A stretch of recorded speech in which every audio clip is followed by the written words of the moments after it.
Hello again.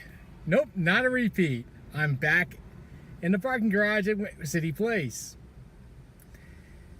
I guess it's basically a tradition. If a Marvel film comes out, I'm probably going to be here doing a review. I know like the first one was kind of weird. I did it in Omaha. And I guess since I haven't really traveled when a Marvel film came out, I've basically been in the West Palm Beach area, so I basically come here to film. Let me say this straight. Yeah, I was surprised too that Spider-Man was able to overcome Thanos snapping his fingers, wiping out half the universe's population. Spoiler! Spider-Man dies in this one! I went into this film really wanting to hate it. The moment I saw in the trailer Spider-Pig, a Simpson gag from the Simpsons movie, I'm like, oh no, you're not doing this. You're literally not doing it. They did it. The funny part about, oh, I'm sorry, it's not Spider-Pig, it's Spider-Ham.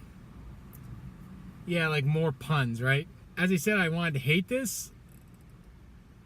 I'm wrong. I thoroughly enjoyed this film. I don't know why. I was trying to nitpick the hell out of this film the whole way, my whole watching of it. If you notice, I'm even stuttering a bit. I'm just stunned from what I just saw. I'd be really stunned, I think, if the Academy doesn't give this a nomination for Best Animated Feature. It's really good. My only complaint is probably because, the action scenes, by the way, are excellently animated. And the funny part is they made this look exactly like it was a comic book coming alive. However, there are some issues. I mean, it looked like it had trouble rendering at times, usually the slow scenes. But once you get past that, wow, the animation just picks up.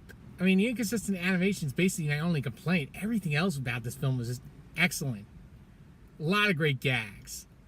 A lot of great voice acting. Great story. This story is about Miles Morales. And of course, Miles Morales just basically became the Beast Spider-Man. If you had a really bad script for Spider-Man, give it to Miles Morales. Peter Parker can only get good ones.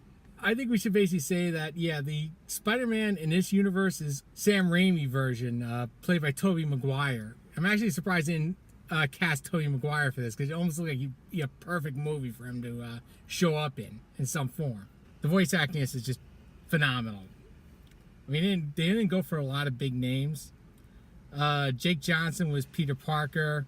Well, the main Peter Parker we saw throughout most of the film. Shameik Moore plays Miles Morales, and phenomenal job. Haley Steinfeld plays Gwen Stacy. The Gwen Stacy in this one, think The Amazing Spider-Man. Okay, now put them in opposite shoes where Stacy is Spider-Man. It's basically the same story otherwise. Amazing enough, they ended up getting a lot of good actors to play little roles. Like Lily Thompson played Aunt May. Aunt May, by the way, was Alfred in this movie. Yeah, she's basically the one who runs the Batcave, or the Spider Cave in this situation, helping keep the suits up. Zoe Kravitz played Mary Jane, not in this film very often. One of the Spider-Mans is played by Chris Pine. And then comes the big one. They had the Spirit version of Spider-Man. You wouldn't believe it, it's Nick Cage. And it's basically Nick Cage playing the Spirit, playing Spider-Man. And once again, he makes a major presence in this movie, both for humor as well as action. I'm trying to find a Kingpin. Yeah, finally we had a Kingpin presentation in this film, presented correctly. Now, Kingpin was in Daredevil. He was the main villain, played by Michael Clarke Duncan, the late Michael Clarke Duncan. And of course, that film is nothing more than a dumpster fire. Miscastings throughout, terribly written, terribly acted. Nobody could save that. I mean, Michael Clarke Duncan's abilities can only go so far in trying to save that. But here, they finally present exactly what he is. He's a ruthless mobster. Although this one, they gave him a tragic backstory where he lost his family. They did Rule 63 on Doc Ock. She's played by Catherine Ham. It's Octavia, not Octavius. Throughout this film, they did just an excellent job. They kind of made fun of all the tragic backstories. Like, every one of these Spider-Mans always have a tragic backstory, usually involving Uncle Ben. Interesting enough, except for Gwen Stacy, Once again, she was on the other end of Amazing Spider-Man. By the way, her father was saved from a bullet, unlike the Amazing Spider-Man 1. Peter was the one that died. The gags were perfectly done. The humor. The setup. I couldn't pick out, other than the animation, a single thing wrong with it. I was, for 2 hours, completely entertained. Just loving every minute of it. Oh, by the way, there's an after credit scene. Stay for it. Believe me, if you will love just the Spider-Man animated series from the 60s, I just gave it away. You will love this one. I guess I gotta go up to a grade now.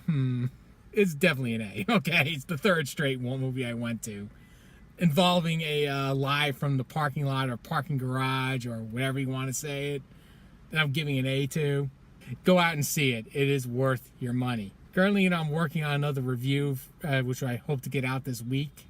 By the way, it's not a live from the parking garage. You had 3 this month. Anyway, until next time, bye.